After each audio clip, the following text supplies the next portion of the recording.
All right, hello everybody. Top of the morning to you. As always, we're thankful to God for today. It's the day He has made, and we rejoice in the Lord. As always, we thank God for another day. Let's come in. Let's get started. Got a short word for you today as we prepare for our day. I want to get you on your way. Good morning, Lisa Washington, Lady Lisa Washington. Good morning. Good morning. Good morning to you. All right. It's a great day, you all. God is good. I must confess that God is better to me than I am to myself. I want you to know that. I am grateful to God for his unmerited favor and for the privilege to serve and to be alive. And I rejoice in his presence. I'm going to give you a minute to come in, and we're going to be quick today. It is cold in St. Louis. Tomorrow morning, they're predicting um, I think 17 degrees. Good morning, Bishop.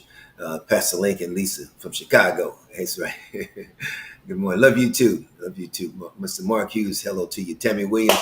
We'll give you a minute, guys, about another minute or 30 seconds or so. We're going to get started. Get out of your way. Good morning, Marva. Praying for you. Kimberly, hello, hello. Instagram, YouTube, Facebook. Let's do this. Let's do this. All right, here we go. Here we go. Here we go. So we're talking about finishing strong in the fourth quarter. And that is a it could be deemed as a athletic or competitive sports metaphor. It is, but also it's for life. It's for life. It's not just that you in the last quarter of your life. In this case, in the last quarter of 2022, and it could be a matter of a season. My Lord, a season. You could be in the last quarter of a season. We don't always know that, but there's things we have to do to make sure that we finish strong. I gave you five of the seven. So I want to just give you number six and number seven today. And I think they're probably the most important, particularly relates to finishing strong. Number six is act courageously. All right. So on that note, let's just give you some thoughts to consider, to ponder. This is no time for indecision. Got to make up your mind. You can't go in two directions at the same time. This is not the time for doubt, making excuses. I think all of us unconsciously, and I use the word unconscious in the context, we make excuses for not doing certain things. And I think we avoid certain decisions in certain moments unconsciously. We just, it's a subconscious is probably a better word. Subconscious is a better word. You don't even know you're doing it. We do it. Make excuses. Blaming or procrastination.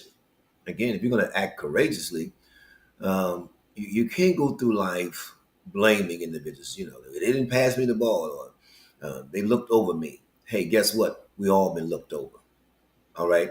Procrastination suggests that you're putting off today for tomorrow.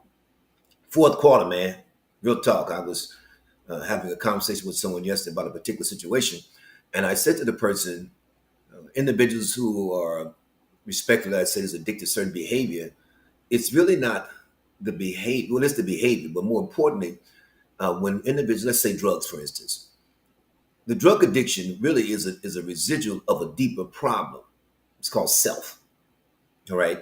In other words, this individual, in most cases, and this is just a Calvin Scott perspective. In most cases, it's one's inability to address him or herself, and so you go through life blaming others for your outcome. For a large percentage of that, you had control over. And then when you are, in this case, you're in the fourth quarter, you don't even know you're in the fourth quarter. You don't realize it, that you're at the end of something. All right. So now's the time for courage and boldness. All right. The fourth quarter is not for the person who gets in the game and don't know the play. Don't know. Anybody can win a one-on-one contest. It's when you are in the environment of other people that potentially that are opposing you or see you in a negative way, that you have to recognize, got to have courage and boldness, all right? Because when you are acting courageously, it will accelerate the pace with which you drive results. Case in point, David in this contest with Goliath, all right? He accelerated his victory by remembering what he'd already done, what God had brought him out of, and then he confronts this 9 feet 6 inch tall, so giant, with courage. David, the little guy, as we referred to, but he had a sense of courage that came from winning and seeing God's hand upon his life. All right. So here's the deal. You're acting courageously. You got to write this down. Fan the flame. Fan the flame of courage by resisting the fear of failure. It's huge, man. Courage, like fire, has to be flamed. If it's dormant, if it's obscure, guess what? You won't see victory. And many times what prohibits us from acting courageous is this, is that the fire of winning has been smothered, suffocated by some traumatic experience, some past failure, some rejection, something happened. However, if you have any aspiration of finishing strong in the fourth quarter, all right, you got to resist the fear of failure by fanning the flame of courage. All right. Number 7, told you short today. Number 7, be relentless. Now, this is an interesting term because it's when I did the research and studied the definition, it was like an eye opener for me, quite frankly. And I mean, I use the term all the time, but when I looked up the definition is like it was a wow moment.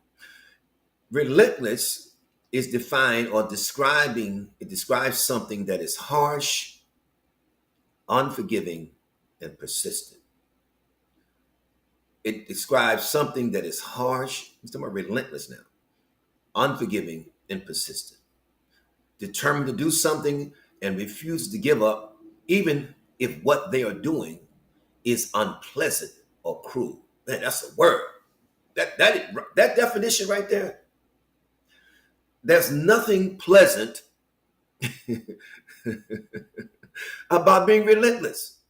There was nothing in the context of the adjectives that equates to an easy way, a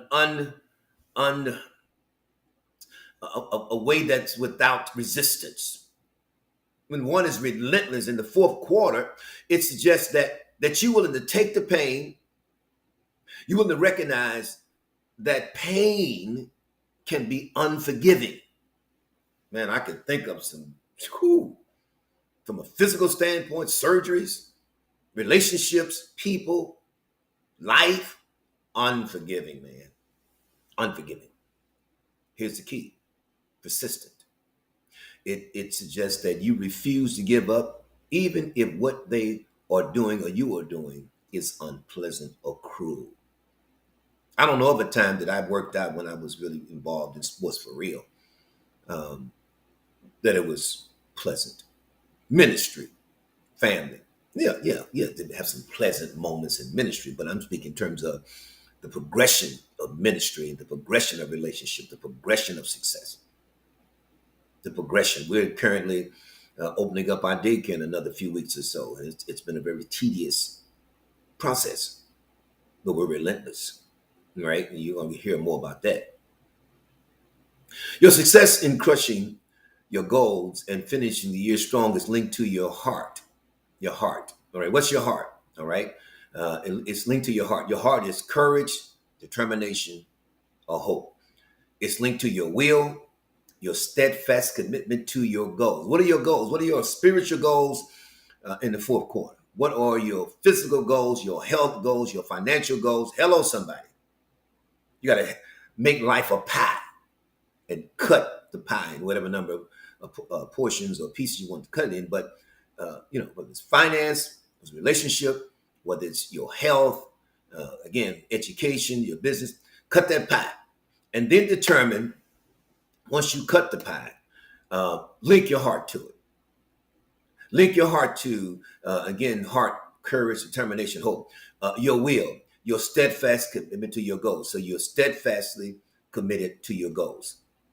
Finishing the year strong necessitates that you fight on with undying, relentless determination. Undying. That you're determined that you're not going to quit. And that's easier said than done. That's real talk. It's easier said than done. However, when you determine you're going to finish strong in the fourth quarter, you got to go fight against the inclination to quit, to give up. All right. I used to tell myself, I had the mantra of mind over matter, mind over matter, mind over matter. Because if I can get my mind right, I can overcome the physical challenge. It's not easy, but you got to get your mind right. All right. So two things. Tomorrow morning at 5 a.m., we're meeting at our church. We're going to the community to feed the community Thanksgiving meals. We're going to be giving out meals. Tomorrow's going to be 17 degrees, by the way. We're meeting at 5 a.m. in the morning, preparing the food. It'll be prepared already. We got to package it, bag it up, and we'll go out and serve the community. So we certainly encourage you, invite you to come join us. We'll actually start preparing at 5 a.m. in the morning, and then we will proceed to downtown St. Louis. And I think we're giving out clothing as well. And so just if you want to join us, you're welcome to join us. It's 5 a.m. at the Believers Temple Church. You can go to btwf.net and get the address. Well, it's 2115 Chambers Road. Those are the city of St. Louis, 2115 Chambers Road. The third leg of my teaching on spiritual warfare, the theme is Jesus the Bondage Breaker, Sunday morning. It's going to be a great session because the subtopic is fight the enemy with God's truth. You will not defeat the enemy with your emotions. It's going to take the word, you all. We're going to talk about what is God's truth. All right. We encourage you all to be a part of that session, 9 a.m. Central Standard Time.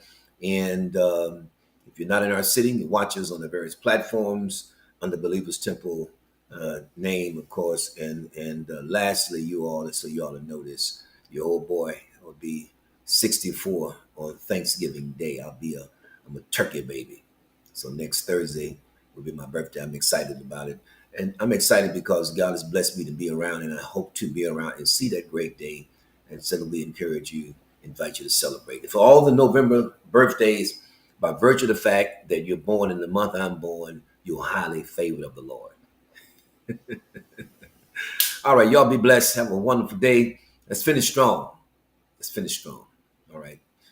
Share. Let's get the word out. Someone needs this word as always. I appreciate your sharing. Have a wonderful day.